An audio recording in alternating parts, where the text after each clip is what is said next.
अस्सलामुअलैकुम dear students, कैसे हैं आप लोग। My name is Hina Shaukat and I am your chemistry teacher. आज के इस लेक्चर में हमने पढ़ना है एक बहुत ही important topic which is absolute temperature scale. So students, हम अपने प्रीवियस लेक्चर में वाइंड अप कर चुके हैं हमारा topic Boyle's law with the help of 2 examples as well. जैसा कि आप जानते हैं कि हम पढ़ रहे हैं हमारा chapter physical states of matter, और इसमें हम पढ़ रहे हैं गैसियस स्टेट ऑफ मैटर और उसकी टिपिकल प्रॉपर्टीज। उसके बाद हम पढ़ रहे हैं लॉज रिलेटेड टू गैसेस, और अभी तक हमने कवर किया है सिर्फ बॉयल्स लॉ। अभी एक लॉ हमारा रहता है विच इज चार्ल्स लॉ। लेकिन उस लॉ को पढ़ने से पहले एक बहुत ही इंपॉर्टेंट टॉपिक है हमारे पास which is absolute temperature scale, जिसे हम आज के लेक्चर में डिस्कस करने वाले हैं। ये टॉपिक चार्ल्स लॉ से बहुत ज़्यादा कनेक्टेड है, क्योंकि अगर आपको इस टॉपिक की समझ आएगी तो ही आप चार्ल्स लॉ से रिलेटेड क्वेश्चंस के आंसर कर सकेंगे। अगर बात करें टेम्परेचर स्केल की, तो आप सबको पता होगा कि हम टेम्परेचर को डिफरेंट स्केल्स में मेजर करते हैं। जैसे कि आपने देखा होगा कि वाटर का बॉइलिंग पॉइंट होता है 100 डिग्री सेल्सियस। साथ ही साथ आपने ये भी सुना होगा कि अगर किसी को बुखार हो तो उसकी वैल्यू जो थर्मोमीटर पे आती है वो भी आती है 101, 100 या 102।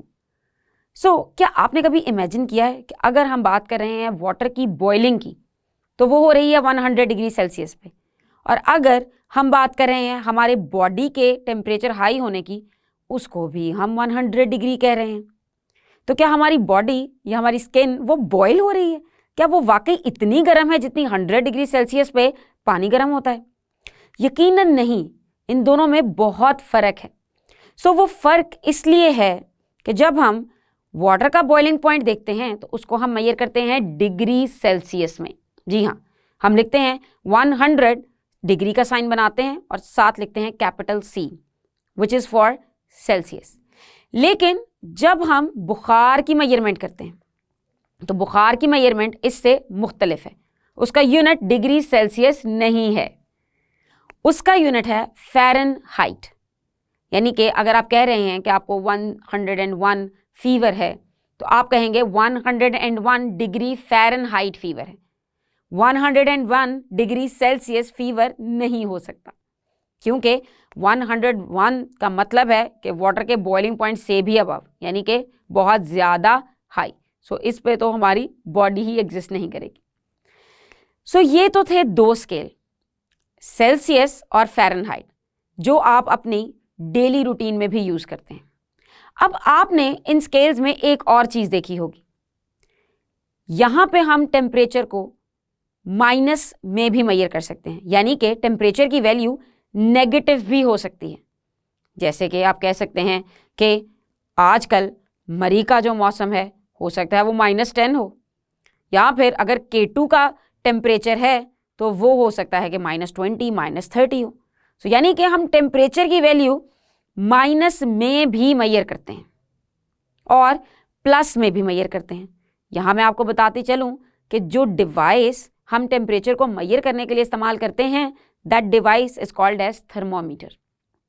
जी हाँ, और थर्मोमीटर मुख्तलिफ तरह का हो सकता है और उसकी मेजर करने की रेंज भी मुख्तलिफ हो सकती है। अगर हम बात करें मुख्तलिफ किस्म के थर्मोमीटर्स की, तो हमारे पास glass thermometer, laboratory thermometer, industrial thermometer, cooking thermometer, clinical thermometer, बहुत से मुख्तलिफ तरह के थर्मोमीटर्स हैं। कुछ थर्मोमीटर डिजिटल हैं और कुछ थर्मोमीटर हमें रीडिंग देते हैं ऑन अ स्केल। ये तो हुई बात मेजरमेंट की। लेकिन अगर यूनिट की बात करें तो थर्मोमीटर जो हम बुखार के लिए इस्तेमाल करते हैं वो एट अ टाइम आपको दोनों यूनिट्स में मेजरमेंट दे सकता है। अगर आप थर्मोमीटर को क्लोजली ऑब्जर्व करें तो आप देखेंगे कि ये मेजरमेंट कर सकता है डिग्री सेल्सियस में भी और डिग्री फ़ारेनहाइट में भी। लेकिन जहाँ पे कोई चीज़ माइनस में आती है वो कैलकुलेशन के लिए उतनी फिजिबल नहीं है। इन केमिस्ट्री कैलकुलेशन साइंटिस्ट ने सोचा कि जो स्केल है वो 0 से शुरू होना चाहिए, यानी कि किसी चीज़ की जो मिनिमम वैल्यू होनी चाहिए वो 0 होनी चाहिए। जैसे कि अगर आप किसी चीज़ की हाइट नापते हैं तो आप उसे मीटर या सेंटीमीटर या इंचेस में नापते हैं। तो क्या आपने कभी कहा है कि किसी की हाइट -2 सेंटीमीटर है, या कभी आपने कहा है कि इस बुक का वजन -2 ग्राम्स है? जो कम से कम वजन या कम से कम हाइट हो सकती है वो होगी 0। यानी कि अमूमन सारे के सारे स्केल्स और सारे के सारे यूनिट्स वो स्टार्ट होते हैं 0 से। फिजिबिलिटी ही 0 है। टाइम को भी हम कहते हैं कि माइनस में नहीं हो सकता, मास भी माइनस में नहीं हो सकता, लेंथ भी माइनस में नहीं हो सकती। सो मिनिमम वैल्यू जो है वो 0 है। So why not with temperature? Temperature को हम 0 से स्टार्ट क्यों नहीं करते? टेम्परेचर में माइनस वैल्यू क्यों? और चूंकि माइनस वैल्यू कंफ्यूजिंग भी हो सकती है, सो इस कंफ्यूजन को अवॉइड करने के लिए एक स्केल बना है विच इज एब्सोल्यूट टेम्परेचर स्केल। अब सवाल ये पैदा होता है कि ऐसा कौन सा टेम्परेचर होगा जो सबसे मिनिमम होगा, जो सबसे कम होगा? सो यहां मैं आपको याद कराऊं कि टेम्परेचर का और काइनेटिक एनर्जी का एक रिलेशन होता है। When you increase temperature so kinetic energy is increased, और जब आप टेम्परेचर डिक्रीज करते हैं तो काइनेटिक एनर्जी डिक्रीज हो जाती है। मिसाल के तौर पे अगर आप एक गैस की बात करते हैं, अगर आप पानी की ही बात करते हैं, तो above 100 degree Celsius water exist करता है गैस फॉर्म में। जैसे ही आप उसका टेम्परेचर लो करते हैं, यानी कि आप उसे बिलो 100 लेके आते हैं, सो वो एग्जिस्ट करेगा लिक्विड फॉर्म में। जैसे ही आप उसका टेम्परेचर मजीद लो करेंगे तो वो बन जाएगी आइस, जो कि होगी उसके फ्रीजिंग पॉइंट पे विच इज 0 डिग्री सेल्सियस। लेकिन आइस में चूंकि पार्टिकल्स बहुत क्लोज तो आ गए हैं, लेकिन फिर भी वो सॉलिड फॉर्म में है और they are going to vibrate. वो मूव जरूर करेंगे, एक जगह से दूसरी जगह शायद ना जा सकें, क्योंकि solids are closely packed. Ice का स्ट्रक्चर कुछ इस तरह से होगा, वो एक जगह से दूसरी जगह मूव नहीं कर सकेंगे, मगर वो अपनी ही पोजीशन पे वाइब्रेशन शो करेंगे। अब अगर वो अपनी ही पोजीशन पे वाइब्रेशन शो कर रहे हैं तो इसका मतलब है कि उनकी काइनेटिक एनर्जी है, वो 0 नहीं हुई। तो अगर आप मजीद टेम्परेचर कम करेंगे, मजीद टेम्परेचर कम करने से क्या होगा? उनकी काइनेटिक एनर्जी मजीद कम हो जाएगी, यानी कि टेम्परेचर चला गया माइनस में। मजीद कम करेंगे तो और कम होगी, मजीद कम करेंगे तो और कम हो जाएगी।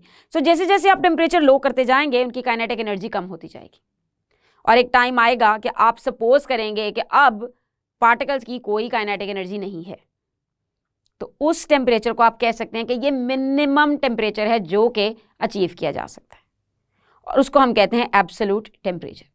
इन सारी चीज़ों को अपने माइंड में रखते हैं और देखते हैं कि एग्जैक्टली ये होता क्या है। There was a scientist whose named was Lord kelvin.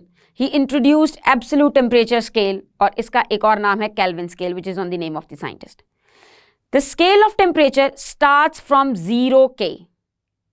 0 K मतलब ये वैल्यू हुई केल्विन में, वो वैल्यू जिसके ऊपर हम सोचते हैं कि मजीद कम टेम्परेचर नहीं हो सकता।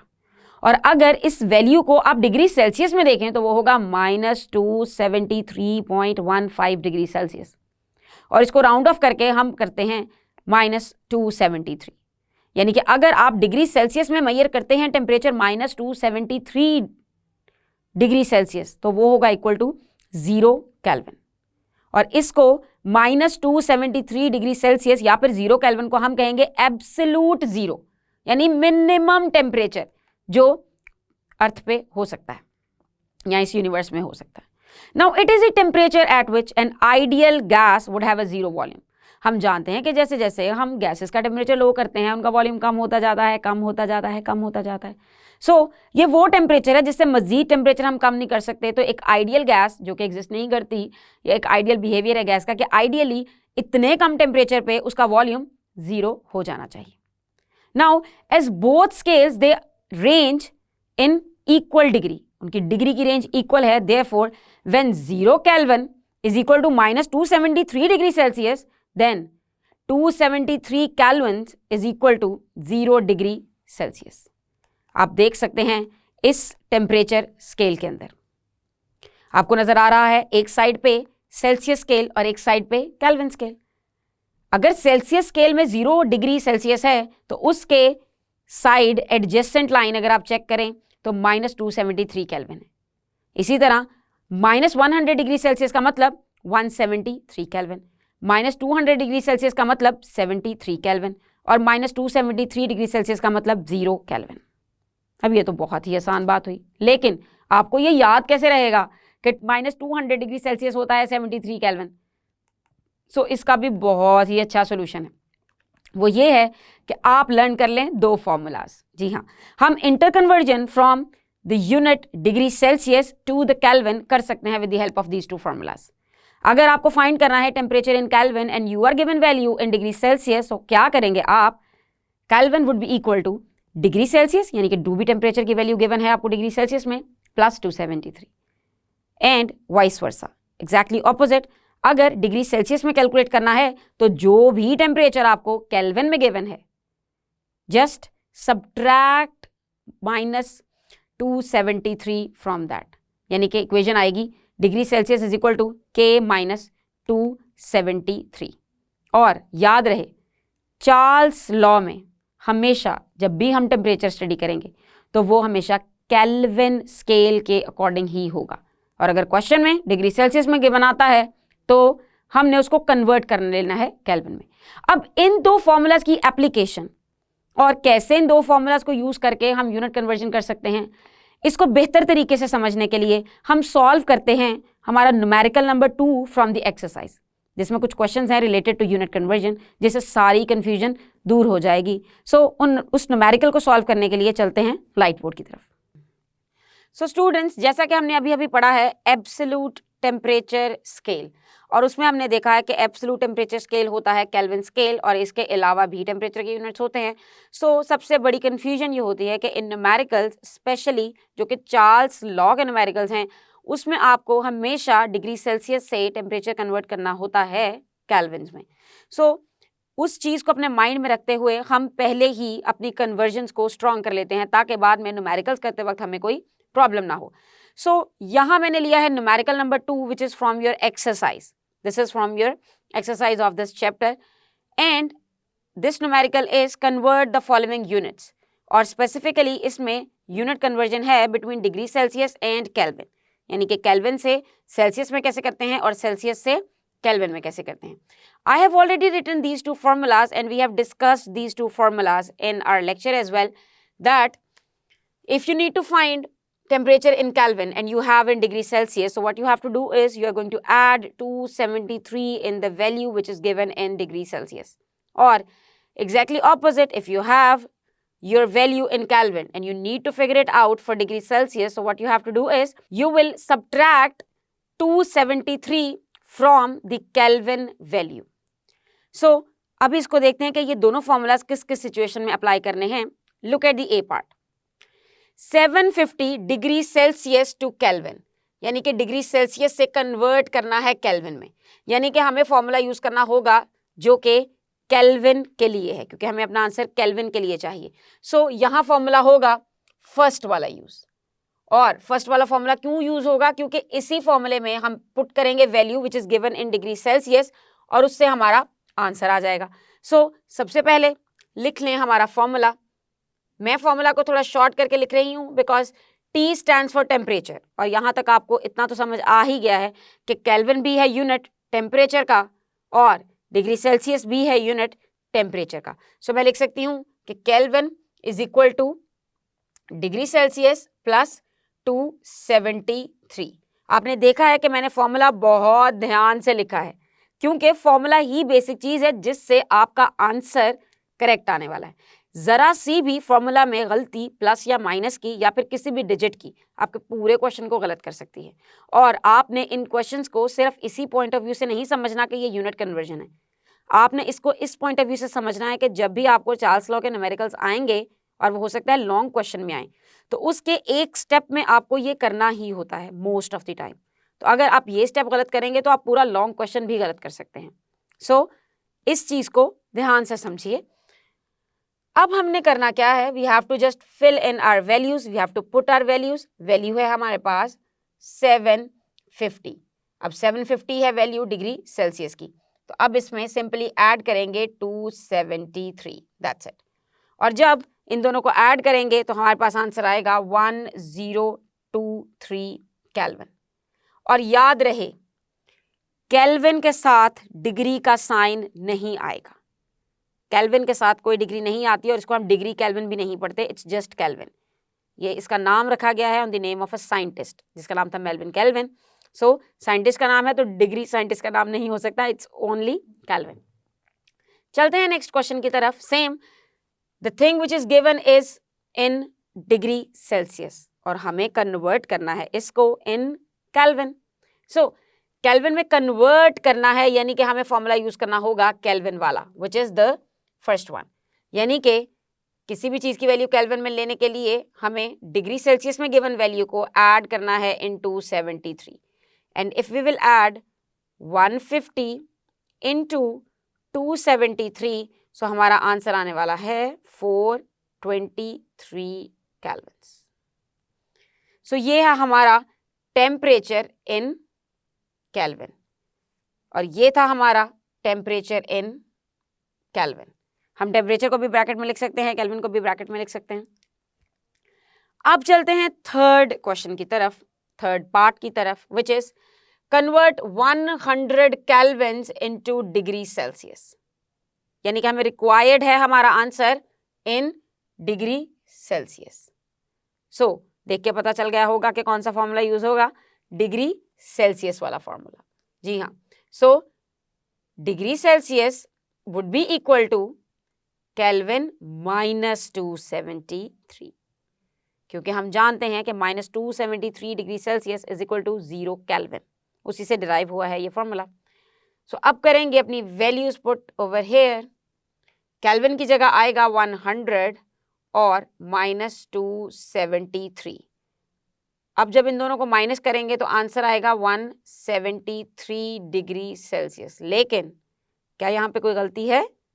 यकीनन ये माइनस का साइन बड़ी वैल्यू के साथ है, सो हमारे पास आंसर आएगा माइनस में।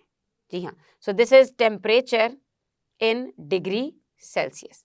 सो if you will convert 100 kelvins into degree Celsius you are going to get minus 173 degree Celsius. और आप देख सकते हैं कि ये कितना लो टेम्परेचर है। Move on to the next question. Question is 172 kelvins into degree Celsius. Requirement same है, हमें अपना आंसर देना है डिग्री सेल्सियस में, तो यकीनन यही फॉर्मूला इस्तेमाल होगा। सो देख लेते हैं कि डिग्री सेल्सियस के लिए करना क्या होता है। केल्विन मतलब temperature given in kelvin minus 273। अब जो केल्विन में टेम्परेचर गिवन है इट इज 172 माइनस 273। सो इनको सब्ट्रैक्ट करने से जो आंसर आएगा इट इज 101 डिग्री सेल्सियस, लेकिन माइनस का साइन नहीं भूलेंगे। सो ये हुआ हमारा answer for temperature in degree Celsius. So you can see that how simply by using two simple formulas हम कन्वर्ट कर सकते हैं एक यूनिट को दूसरे यूनिट में। And remember this conversion will be so helpful in solving Charles law numericals. So students, आज के इस लेक्चर में हमने डिस्कस किए हैं टेम्परेचर स्केल्स और स्पेसिफिकली देखा है कि व्हाट इज केल्विन स्केल और inter conversion of degree Celsius and kelvin scale, और इसको हमने समझा है with the help of one numerical जो कि था हमारी एक्सरसाइज में से। मुझे उम्मीद है कि आपको अच्छे से समझ आया होगा।